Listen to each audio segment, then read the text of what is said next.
Наши мудрецы обсуждают вопрос, нужно ли, так как во время Шмона Эсра и Шма нужно постараться, чтобы человек одевал, допустим, шляпу или головной убор, или пиджак и так далее, нужно ли тоже, на самом деле, иметь во время Беркат Амазона. К этому есть, на самом деле, разные стороны среди наших мудрецов. И Рав Ицхак Йосеф в своей книге пишет, то, что, в принципе, по закону нет необходимости в этом, и человек может сказать, конечно же, у человека, если есть, у мужчины,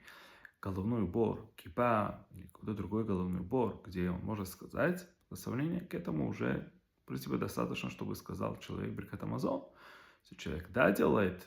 одевает, получается, пиджак специально для этого, или головной убор еще экстренный. Второй, приводя к этому, есть сторона среди наших мудрецов, что это наилучший вариант, так как человек мог бы сказать Беркат Амазон.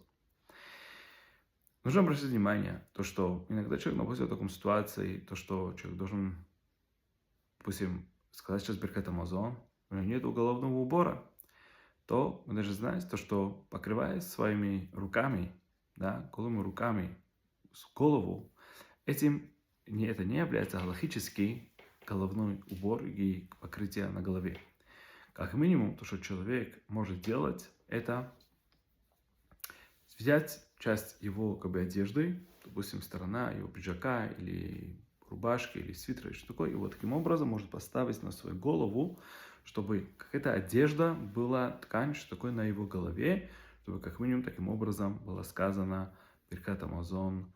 и как минимум таким образом, что мог бы человек именно сказать. А так, приводаем уже постараться, чтобы был нормальный убор, головной, покрытие, чтобы таким образом мог бы сказать человек, так как положено Беркат Амазон.